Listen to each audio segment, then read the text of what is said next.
नमस्कार दोस्तों, रोग लोग न्यूज़ में आप सभी का स्वागत है।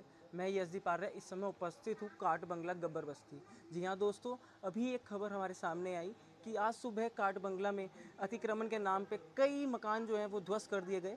वहीं ऐसी खबर आई थी इस वाले इलाके में गब्बर सिंह बस्ती में कि यहाँ के भी मकान को चिन्हित किया जाएगा, और यही खबर सुन के यहाँ की जो एक महिला है उसको हार्ट अटैक आ गया। जी हाँ दोस्तों, उसकी 6 महीने की बच्ची को छोड़ के वो चली गई। उसके पति का रोते रोते बुरा हाल हो रखा है। सिर्फ उनके जो एक मकान है, मकान को चिन्हित कर लिया गया था और उसको तोड़ने की बात हो रही थी। आज कई मकान यहाँ पर ध्वस्त कर दिए गए, और इसी सदमे को लेकर यहाँ की जो महिला है वो अपने 6 महीने के बच्चे को छोड़ के चली गई। हम इस समय रात के 10 बजे वहीं उसी स्थान पर खड़े हैं। यहाँ पर हमको उनके घर के पूरे हालात दिखाते हैं, किस तरीके से उनके पति सदमे में है, पूरे जो आसपास के लोग हैं वो दुख में हैं। पूरा आपको यहाँ पर अंदर के दिखाते हैं।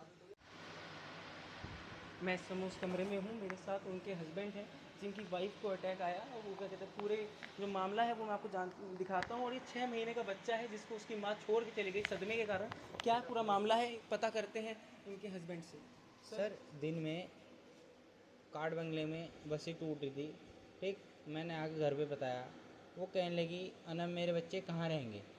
ठीक, उनने थोड़ा सा खाना खाया, खाना खाने के बाद उसको अटैक पड़ गया।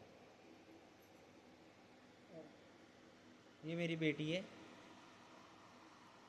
तो किस तरीके से आप अब कहना चाहेंगे कि ये हार्ट अटैक आया है, या क्या कहते हैं कि सदमे की वजह से ही सदमे की वजह से आया है। वो ये बोल रही थी ना, मैं अपने बच्चों को लेके कहाँ रहूँगी, हमारा घर टूट रहा है। हमारा घर टूट रहा है, मैं कहाँ रहूँगी लेके अपने बच्चों को। गरीब आदमी है, जो जोड़ा वोड़ा था सब कुछ हमने जमा पूंजी यहाँ लगा दी।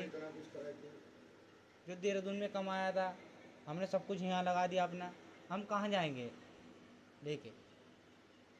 इनका छोटा सा बच्चा है, एक ये बच्ची है, और ये घर के पूरे हालात हम आपको दिखा सकते हैं। यहाँ पूरे जो मोहल्ला है वो पूरा दुख में इस समय हमें देखने के लिए मिल रहा है।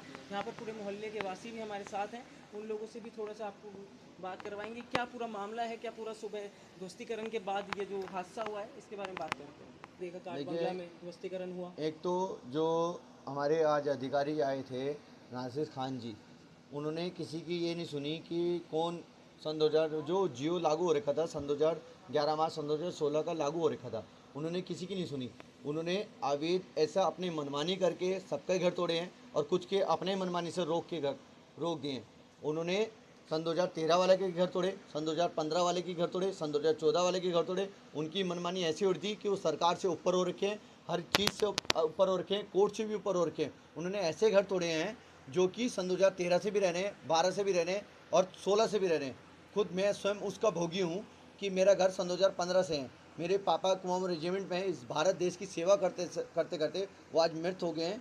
उनकी बात भी उन्होंने हमारा घर, हमने उन्हें बिजली बिल दिखाया कि हमारा घर 16-15 का है, तब भी उन्होंने तोड़ा। हमारा बिजली का बिल नहीं, हम सक्षम थे उस टाइम पे कि हम ज़मीन लेके कुछ कर सकते। हम 9 में ज़मीन लेने के बाद उसके बाद 16 में हमने ज़मीन लगाई। जब हमारे पास लाइट आई वहाँ पर, तब हमने लाइट लगाई। कुछ लोग आए वहाँ पर ऐसे थे जिनके पास 14 में लाइट आई, जिसके पास 13 में लाइट आई, उन्होंने क्या करा, सीधा बुलडोज़र पूरे पर चला दिया। हमारे को ऐसा लग रही थी जैसे कि प्लॉट के साथ उन्होंने मिली भगत कर अपना पूरा प्लॉट के मतलब चौड़ीकरण कर दिया, रोड को बिल्कुल क्लीन कर दी। उसी को समझते हुए ये परिवार जो हमारा व्यक्ति है यहाँ पर है, उसका उन्होंने सुना, आकाश कुमार, उसने सुना, उसकी वाइफ ने सुना वहाँ पर कि वहाँ पर ऐसे तोड़ रहे हैं। कल की डेट में उनका भी नाम चिन्हित था, उन पर भी नोटिफिकेशन आ रखा था।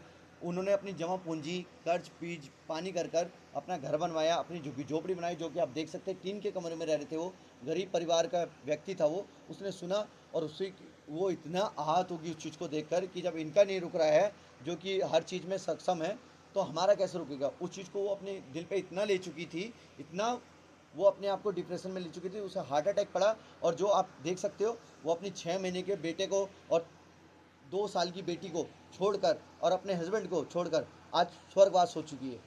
उसके साथ कोई नहीं खड़ा हो रखा है। क्यों? क्योंकि इन्होंने अपनी मनमानी कर अपने हर कुछ करा है। 2-3 महीने का भी टाइम किसी को नहीं दिया गया कि हाँ आप रुको। 2 दिन का भी ये ऐसा नहीं हुआ कि हाँ, किसी को तो ये रोक रहे हैं कि हाँ कि आप अपना 14 साल का भी करो, ये भी करो, वो भी करो, लेकिन किसी को ये नहीं कराया गया है कि सन 2016 के बाद के व्यक्ति को या तो इसे बसाना ही नहीं चाहिए था, यहाँ रखना ही नहीं चाहिए था, या तो यहाँ पर रोड पानी बिजली बिल क्यों दिया गया। क्यों आप बिजली का बिल ले रहे हो, क्यों आप पानी का बिल ले रहे हो, क्यों आप रोड टैक्स ले रहे हो, क्यों इनसे नगर निगम का टैक्स ले रहे हो, किस चीज़ पे ले रहे हो इनसे। इनसे पहले टैक्स लिया जा रहा है, रोड बनाई जा रही है, वोट लिया जा रहा है, उनके साथ रैलियों में बुलाया जा रहा है। भीड़ सबसे ज़्यादा बस्तियों से जाती है, सबसे ज़्यादा इन्हीं को बुलाया जा रहा है। इन्हें भीड़ भी जमा करनी है, सब कुछ करना है, वोट बैंक भी यहीं से चाहिए। बाद में विकास के नाम पे तोड़ना भी नहीं है, सब कुछ इन्हें ही करना है। ये मैं इसका ससुर हूँ, ये मेरा बेटा है, ये मेरा पोता है। एकदम तुरंत चल बस अब मैं क्या बताऊँ, मुझे इतना चाहिए कि इन दोनों बच्चों का भविष्य सुधर जाए। कुछ तो सरकार कुछ ऐसा करे, एक बेटी है मेरी। इन बच्चों के लिए कुछ कर दे तो बहुत ही अच्छा होगा। बाकी सरकार की मर्जी है। सबसे बड़ी बात यह है कि इनकी बीवी है, छोटे छोटे बच्चे हैं। सरकार की लापरवाही क्या है कि आपने सोचे समझे बिना जिसका तोड़ रहे हैं तोड़ रहे हैं, जिसका नहीं तोड़ रहे उसको अपना बिरादरी सोच के छोड़ दे रहे हैं। ठीक है, आप एक चीज़ ये सोचो कि अगर एक परिवार का घर तोड़ा जा रहा है तो एक उसके लिए कुछ करा जाए।